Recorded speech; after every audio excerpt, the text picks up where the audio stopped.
Alors, donc, vous avez une fonction f qui est définie sur R par f de x égale 3 cos x. On vous a représenté un morceau de sa courbe représentative sur l'intervalle 0, pi. Ouais, faites attention sur votre, sur votre livre, la graduation qui est là, je ne sais pas pourquoi ils ont mis 1, en fait c'est pi sur 2. Donc on vous demande de reproduire cette courbe, donc c'est fait. Maintenant on vous demande de calculer f de moins x. Alors, f de moins x,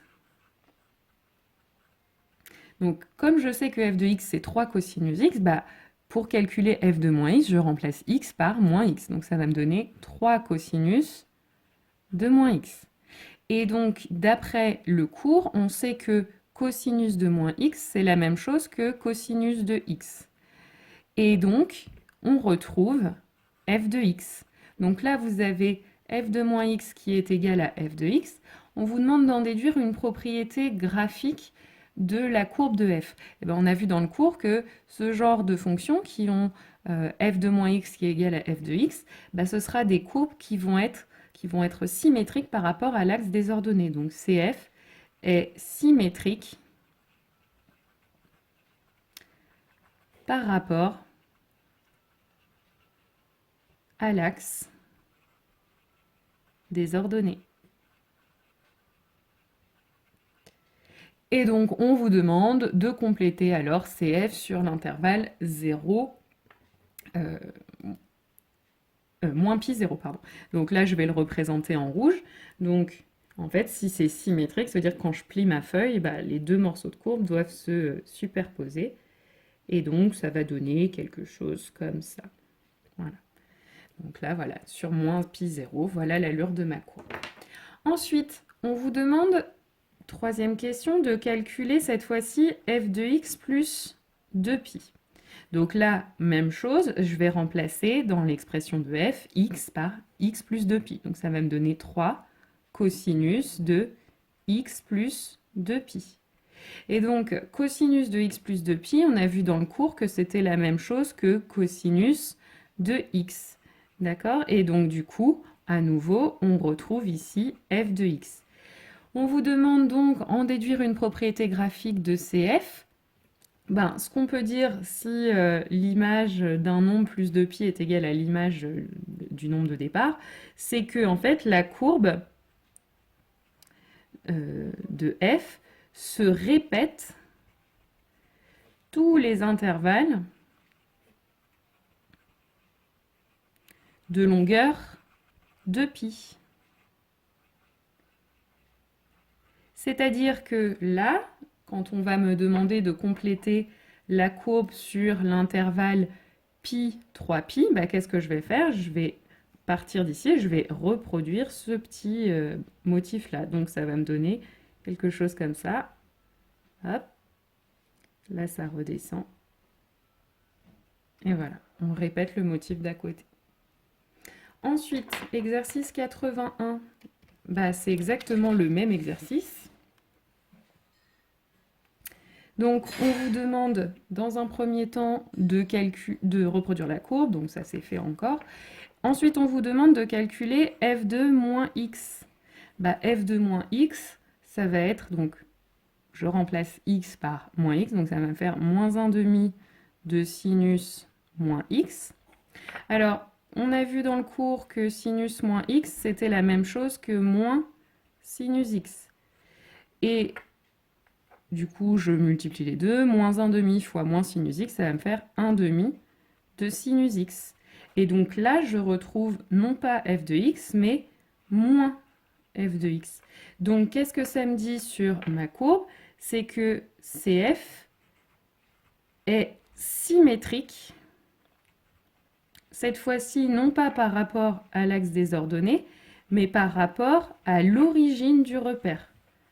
Donc, qu'est-ce que ça veut dire quand je vais vouloir compléter ma fonction, ma courbe sur l'intervalle moins pi 0, bah cette fois-ci, en fait, il faut imaginer qu'on fait pivoter la courbe autour de l'origine. Donc, ça va donner quelque chose qui ressemble à ça. Et ensuite, question 3, on vous demande cette fois-ci de calculer f de x plus 2pi. C'est-à-dire, encore une fois, je remplace x par x plus 2pi dans l'expression de f, donc moins 1 demi sinus de x plus 2pi. Et ça, x plus 2pi, d'après le cours, on sait que ça fait sinus x. Donc on retrouve f de x. Donc encore une fois, qu'est-ce que ça veut dire pour le graphe de f? Ça veut dire qu'il va se répéter tous les intervalles de 2pi. Donc quand on me demande de compléter cf sur l'intervalle moins pi sur 3, pi sur 3, bah, je vais reproduire ce même petit motif, d'abord à droite et puis aussi à gauche. Voilà, la courbe de f. Alors, dans l'exercice 84, ensuite, on vous demande parmi les courbes qui sont ici, qui sont les courbes de l'exercice 83, on vous demande lesquelles représentent des fonctions paires, lesquelles représentent des fonctions impaires.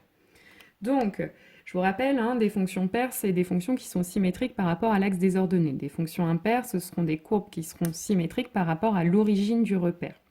Donc, si je regarde la première courbe, si je plie ma feuille au niveau de l'axe des ordonnées, la courbe ne se superpose pas, hein, c'est pas symétrique par rapport à l'axe des ordonnées. Donc cette courbe-là, elle n'est pas paire. Ensuite, si j'imagine que je la fais pivoter autour de l'origine du repère, pareil, là, ça ne va pas se superposer, donc cette fonction-là, elle n'est pas impaire non plus. La courbe 2, là, si je regarde que je plie la feuille le long de l'axe des ordonnées, là par contre on sent bien que la courbe va se superposer. Donc la courbe 2, c'est la courbe d'une fonction paire. La courbe 3, même chose, si je plie la feuille le long de l'axe des ordonnées, ça se superpose. Donc la courbe 3 représente aussi une fonction paire. Et enfin la courbe 4, si je plie sur le long de l'axe des ordonnées, là par contre ça ne se superpose pas. Par contre, si je prends ce morceau de courbe-là et que je le fais pivoter autour de l'origine du repère, ça va se superposer. Donc ça, c'est une fonction impaire.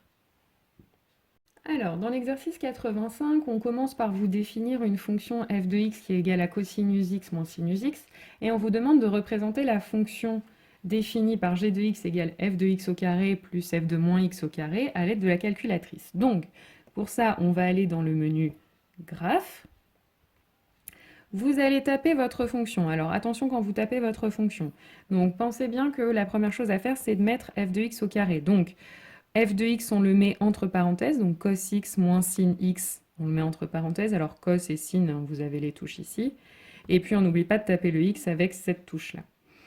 Donc on met ça au carré, plus...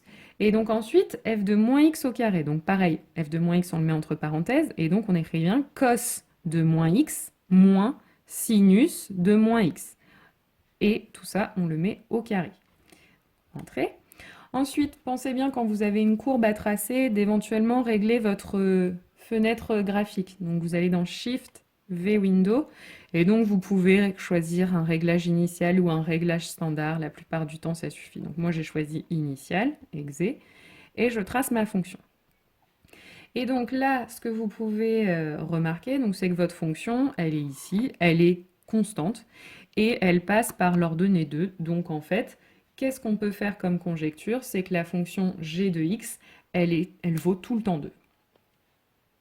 Donc voilà notre conjecture, g de x égale 2 pour tout x appartenant à R. Donc troisième question, on vous demande de démontrer votre conjecture.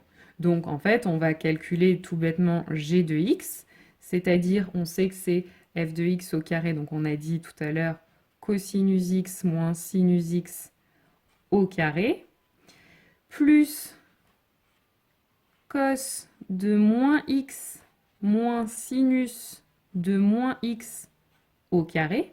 Et donc, cette expression, il va falloir démontrer qu'elle est égale à 2. Donc, ce qu'on peut se dire déjà, c'est on peut imaginer que le premier carré, on peut le développer. Donc, ça va me donner cosinus de x au carré moins 2 cosinus x sinus x, et oui, on n'oublie pas que c'est une identité remarquable, plus sinus carré de x. Et puis, le deuxième morceau, alors avant de le développer, je vais déjà un petit peu simplifier ce qu'on a ici. Cosinus moins x, on sait d'après le cours que c'est la même chose que cosinus x. Et puis, sinus moins x, on sait que c'est la même chose que moins sinus x. Donc on va avoir moins sinus x, donc plus sinus x au carré. Et donc maintenant, ce que je vais faire, c'est que je vais développer donc, ma deuxième identité remarquable. Donc, cosinus x au carré, plus 2 cos x sin x, plus sinus carré de x. Alors, il y a deux morceaux, on voit bien qu'ils s'annulent. Là, j'ai moins 2 cos x sin x qui va s'annuler avec plus 2 cos x sin x. Donc ensuite, qu'est-ce qui va me rester? Il va me rester cosinus au carré ici, cosinus au carré ici. Donc ça va me faire 2 cosinus de x au carré. Et pareil, j'ai sinus carré de x ici, sinus carré de x ici. Donc ça va me faire plus 2 sinus au carré de x. Alors là, on voit qu'on a un facteur commun qui est 2, donc on va factoriser. Et ensuite, on a donc dans notre parenthèse cosinus carré de x plus sinus carré de x. Ça, d'après notre cours, on sait que c'est égal à 1. Donc, ça va me donner 2 fois 1, 2.